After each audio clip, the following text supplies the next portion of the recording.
Hello प्यारे बच्चों, स्वागत है आप सभी का एक बार फिर से आपके अपने इस YouTube channel LCC solution hub में। यहाँ हम पढ़ते हैं कक्षा 9वीं 10वीं 11वीं 12वीं के लिए फिजिक्स, केमिस्ट्री और मैथ। दोस्तों, आजकल हम पढ़ रहे हैं क्लास 12th का फिजिक्स, जहाँ हमारा पहला चैप्टर वैद्युत आवेश और उसका क्षेत्र चल रहा है। हमने पिछले वीडियो में पढ़ा था कि वैद्युत क्षेत्र की तीव्रता कैसे प्राप्त करते हैं निरक्षीय स्थिति के लिए। यदि अभी तक आपने हमारे उस वीडियो को नहीं देखा है तो ऊपर आई बटन पर क्लिक करके हमारा वो वीडियो आसानी से देख सकते हैं। दोस्तों, अभी तक आपने हमारे चैनल को सब्सक्राइब नहीं किया है तो सब्सक्राइब कर लीजिए और नीचे दिए गए बेल आइकन को भी प्रेस कर लीजिए, जिससे हमारे वीडियो की नोटिफिकेशन आपको सबसे पहले मिलती रहेगी। तो आइए दोस्तों, शुरुआत करते हैं हम अपने इस क्लास को। इस क्लास का टॉपिक है एक समान वैद्युत क्षेत्र में द्विध्रुव पर लगने वाला बलयुग्म का आघूर्ण। क्या होता है ये बलयुग्म का आघूर्ण, जरा वो समझते हैं।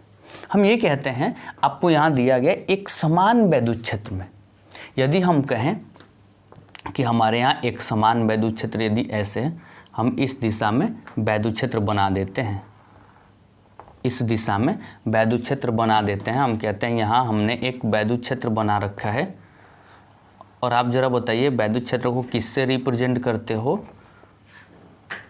ये हमने एक वैद्युत क्षेत्र ई बना दिया। अब इस वैद्युत क्षेत्र में हमें रखना क्या है, वो आप हेडिंग से पता करिए। एक समान वैद्युत क्षेत्र में द्विध्रुव पर हम कहते हैं कि इस एक समान वैद्युत क्षेत्र से थीटा कोण पर हमने एक द्विध्रुव रखा है। ध्यान रखेंगे, हमने थीटा कोण पर एक द्विध्रुव रखा है। इस द्विध्रुव का नाम हमने कर दिया ए और बी, और यह -q तथा +q से मिलकर के बना है। इन दोनों के बीच की दूरी, इन दोनों के बीच की दूरी हम कितना लेते हैं, इन दोनों के बीच की दूरी हम 2l ले लेते हैं। तो हम ये देखते हैं कि बीच की दूरी कितनी होगी, 2l कर दिया। तो जैसे ही हम एक समान वैद्युत क्षेत्र में किसी वैद्युत द्विध्रुव को रखेंगे तो उस पर एक बल काम करने लगता है। यह +q आवेश इधर की दिशा में एक बल लगाता है, और उस बल को क्या कहते हो, F, और यह -q इस दिशा में एक बल लगाता है, और इसे भी आप क्या कह सकते हो, F कह सकते हो। तो आप देखो, इस द्विध्रुव पर दो बल काम करते हैं, एक +q के कारण इधर और -q के कारण इधर। तो एक ही द्विध्रुव पर दो बलों का काम करना ही कहलाता है बल युग्म। युग्म का मतलब होता है जोड़ा। तो जोड़े में बल लगता है, मतलब दो अलग अलग प्रकार का बल लगे तो उसका मान निकालें तो वो कहलाता है बल युग्म का आघूर्ण। तो अब देखो, इस द्विध्रुव पर दो बल काम करते हैं, एक इधर -q के कारण, एक +q के कारण। तो इसके लिए डिफिनीशन आती है कि यदि एक समान, आप पढ़ेंगे एक समान वैद्युत क्षेत्र में, ध्यान से आप लिखोगे, क्या कह सकते हो, एक समान वैद्युत क्षेत्र में, वैद्युत क्षेत्र में यदि द्विध्रुव को रखा जाता है तो उस पर एक बलयुग्म काम करता है, उस पर एक बलयुग्म कार्य करता है जो उस वैद्युत द्विध्रुव को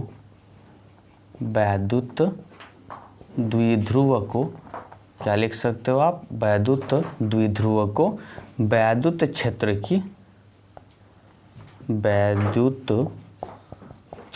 की दिशा में रखने का प्रयास करता है। इस वैद्युत द्विध्रुव पर एक बलयुग्म काम करता है जो उस वैद्युत द्विध्रुव को हमेशा वैद्युत क्षेत्र की दिशा में, अर्थात ये वैद्युत क्षेत्र की दिशा इधर है तो हमेशा इसको इधर की दिशा में रखने का प्रयास करता है। और यह बल प्रत्यायनन बल युग्म कहलाता है। क्या कहेंगे दोस्तों, यह बल प्रत्यायनन बल युग्म कहलाता है। अब आप यहाँ देखो कि हमने क्या किया कि माना एक समान वैद्युत क्षेत्र, माना एक समान वैद्युत क्षेत्र E में एक द्विध्रुव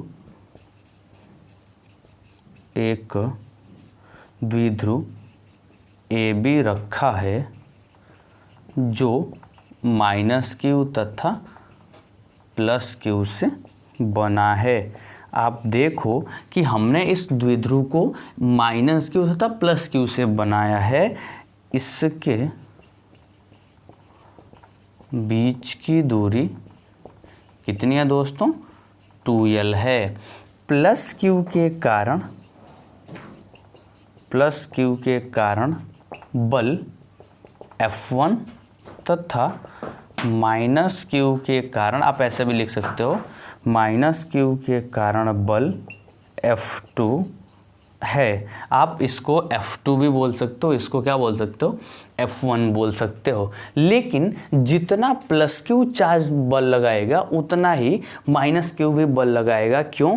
क्योंकि वैद्युत द्विध्रुव इलेक्ट्रिक डाइपोल के जो दोनों चार्ज होते हैं, इन दोनों की वैल्यू सेम होती है, बस इसकी साइन अलग अलग होती है। आप याद करिए कि जब आप वैद्युत द्विध्रुव पढ़ते हो तो इलेक्ट्रिक डाइपोल के पढ़ने के टाइम पर हमें ये पढ़ने को मिलता है कि वैद्युत द्विध्रुव एक ऐसा सिस्टम है जो दो चार्ज से मिलकर बनता है और दोनों चार्ज की वैल्यू एक समान होती है परंतु डायरेक्शन अलग अलग होती है। No more changes, only changes between signs. केवल साइन चिन्ह का परिवर्तन होता है, वैल्यू दोनों की एक समान होती है। इसलिए जितना आवेश यहाँ उतना आवेश यहाँ होता है। अतः हम ये कह सकते हैं कि यह आवेश जितना बल इधर लगाएगा, यह आवेश उतना ही बल इधर की दिशा में लगाएगा। तो आप देखो कि इस वैद्युत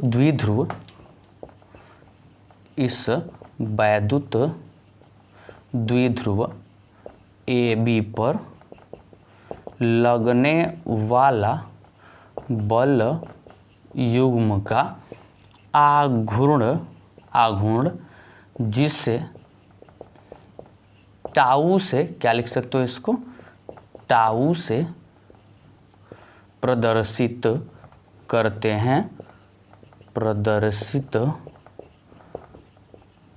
हैं, उसका मान इस प्रकार होगा। आप देखो ये जो प्रत्यानयन बल होता है, प्रत्यानयन बल जो टाउ की वैल्यू होती है, टाउ बराबर होता है बल गुणे बल की क्रिया रेखा के बीच लंबवत दूरी। ये एक छोटा सा फॉर्मूला है कि टाउ बराबर होता है बल गुणे बल की क्रिया रेखा के बीच की लंबवत दूरी। तो आप एक काम करो कि देखो इस बल की दिशा ऊपर की ओर है, इस बल की दिशा नीचे की ओर है। यदि हम दोनों को समांतर मिलाने की कोशिश करें तो ये ऊपर वाला बल F1 हो गया, जबकि ये आपका नीचे वाला बल हो गया।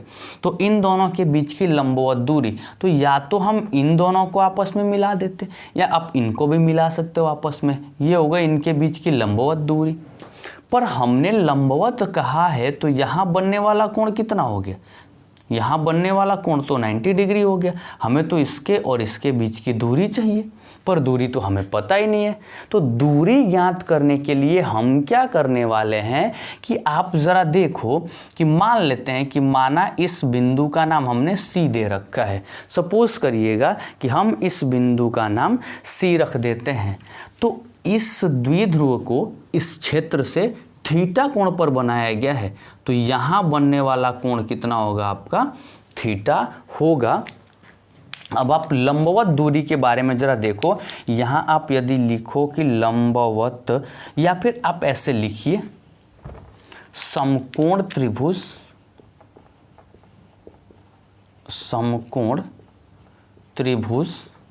क्या लिख सकते हो? ABC में समकोण त्रिभुज ABC में। आप जरा बताओ, आपने लाल बटा कक्का पढ़ा होगा, LAL कक्का। लंब बटा में कोण किसके लिए होता है दोस्तों? साइन थीटा के लिए। तो त्रिभुज ABC में यदि ये कोण थीटा है तो आप लिख सकते हो साइन थीटा बराबर क्या लिख सकते हो? लंब बटा में क्या आसानी से लिख सकते हो, कर्ण। अब आप एक बात बताओ, लंब तो ये है ना, लंब बी से कहाँ तक, सी है, तो आप इसकी जगह पर ऐसे लिख सकते हो साइन थीटा इक्वल टू लंब बी सी, और कर्ण ए से लेके कहाँ तक, बी तक, तो कर्ण आपने लिख लिया ए बी। अब बी सी की वैल्यू आपको फाइंड आउट करनी है, तो बी सी बराबर हो जाएगा आपका साइन थीटा ए बी। अब आप एक बात बताओ, ए से लेकर के बी मतलब द्विध्रुव के बीच की दूरी आपको कितना पता है, 2l, तो ए बी की जगह पर 2l लिखोगे तो बी सी इक्वल टू आ गया 2l साइन थीटा। आप एक काम कर लो, आप इतना स्क्रीनशॉट कर लीजिए, फिर हम इसके आगे का डेरिवेशन स्टार्ट करते हैं। आप टाउ बराबर क्या लिख सकते हो, बल, लगने वाला बल क्या है, F इंटू के बल की क्रिया रेखा के बीच की लंबवत दूरी। इस लंबवत दूरी मतलब BC की वैल्यू आपने निकाली है 2l साइन थीटा, तो आप यहाँ पर लिख सकते हो 2l साइन थीटा। दोस्तों आपको पता है कि आपने पढ़ा है E equal to F by Q, जब हम वैद्युत क्षेत्र की तीव्रता पढ़ते हैं तो E अपान में 1 कर दें तो 1 का मल्टीप्लाई F में करेंगे तो ये हो गया F, और E का Q में कर देंगे तो हो जाएगा क्या आपका QE। तो अब आप इस F की वैल्यू यहाँ रख लीजिए, तो टाउ बराबर हो गया QE इंटू के 2l साइन थीटा। आप एक काम कर को 2l को q के साथ में रख लो, तो ये हो जाएगा 2ql इंटू के e, और यहाँ पर लिख लोगे साइन थीटा। चूँकि आपको पता है कि p इक्वल टू होता है 2ql, ध्यान रखिए p इक्वल टू 2ql, तो 2ql की जगह पर p, तो tau equal to PE sine theta लिख सकते हो। क्या लिख सकते हो दोस्तों, tau equal to PE sine theta. अब एक बात समझो, जब हम सदिश और अदिश राशि पढ़ते हैं तो सदिश राशि का गुणनफल A डॉट B बराबर आता है AB कॉस थीटा, लेकिन यदि यही सिचुएशन A क्रॉस B के लिए हो तो आप लिखते हो AB साइन थीटा। तो जहाँ AB साइन थीटा है उसको दो सदिश भी तो लिख सकते हो, तो यहाँ साइन थीटा है तो टाउ को ये भी लिख सकते हो ना, vector A cross vector B। इसका क्या मतलब हुआ कि टाउ भी कौन सी राशि है, सदिश राशि है। इसका भी आप ध्यान रखोगे, टाउ भी क्या है, सदिश राशि है। यदि हम यहाँ थोड़ा सा इरेज कर दें तो आप देखो इसके लिए कुछ स्पेशल कंडीशंस होते हैं, विशेष स्थितियाँ होती हैं, विशेष स्थितियों में आप क्या लिख सकते हो। आप ज़रा देखो, यदि मैं पहली पॉइंट्स लगाऊं, यदि मैं बोलूं कि ये द्विध्रुव इसके समांतर हो, अभी तक हमने द्विध्रुव को ऐसे रखा था, अब द्विध्रुव को क्या कर लो, इस क्षेत्र के समांतर कर लो। कब, जब वैद्युत द्विध्रुव क्षेत्र की दिशा के समांतर हो।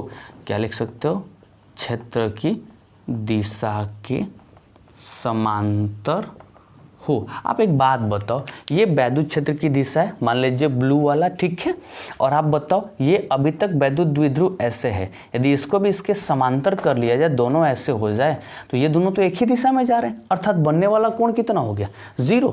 तो आप यहाँ लिख सकते हो समांतर हो तो थीटा इक्वल टू कितना लिखना पड़ेगा, 0। अतः आपका फॉर्मूला क्या आया था, tau equal to PE sine theta, तो थीटा के जगह पर कितना लिखोगे, 0, तो tau equal to PE sine कितना अंश, 0 अंश, और साइन 0 अंश का मान कितना होता है बता सकते हो आप, साइन 0 अंश का मान कितना हो सकता है, 0। अतः आपका टाउ आ गया कितना, 0।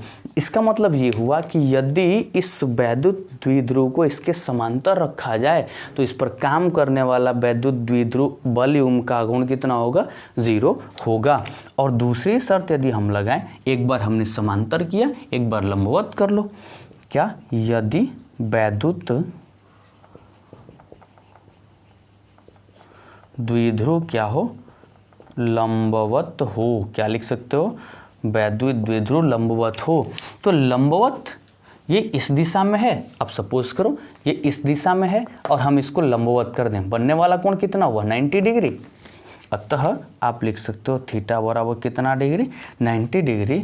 अतः क्या लिखोगे tau equal to P E sine, अब थीटा की जगह पर कितना डिग्री 90 डिग्री, साइन 90 अंश का मान कितना होता है 1। अतः टाउ बराबर हो गया पी ई। मतलब ये कह सकते हैं कि टाउ वॉल्यूम का आघूर्ण मैक्सिमम कब होगा, जब हम वैद्युत द्विध्रुव को कहाँ रखेंगे, क्षेत्र के लंबवत रखेंगे। और यदि हमने क्षेत्र के समांतर रखा तो आपके वॉल्यूम का मान कितना आएगा 0 आएगा। दोस्तों ये एक छोटी सी क्लास रही है अपनी, इसमें हमने समझा है कि किसी भी वैद्युत क्षेत्र में, एक समान वैद्युत क्षेत्र में रखने वाले वैद्युत द्विध्रुव पर लगने वाले वॉल्यूम का आघूर्ण कितना होता है। उम्मीद है कि यह आपको छोटी सी क्लास समझ में आई होगी, और यदि आपको ये क्लास समझ में आई है तो आप वीडियो को लाइक कर दें, चैनल को सब्सक्राइब कर लें और इस लिंक द्वारा अपने दोस्तों पर अधिक से अधिक मैसेज को पहुंचाने की कोशिश करें, जिससे आपके दोस्त भी हमारी इस क्लास से जुड़ करके अपनी भाषा में अपने प्रॉब्लम्स को समझ सकें और अपनी सारी प्रॉब्लम्स जो स्टडी के साथ हो रही है उसको दूर करने की कोशिश करें। दोस्तों हमने आपके सामने एक टारगेट रखा था, यदि आप जितना जल्दी हमारे चैनल पर 1000 सब्सक्राइबर कंप्लीट करा देते हो, फिर हम आपके लिए लेकर आने वाले हैं दोहरा लाभ, यानी कि मैथ के साथ साथ में इंग्लिश की क्लास बिल्कुल ही फ्री होने वाली है। उम्मीद करते हैं कि इस वीडियो पर आप 50 लाइक जरूर पहुंचाओगे। तो मिलते हैं दोस्तों हम अपनी अगली क्लास में, तब तक के लिए जय हिंद।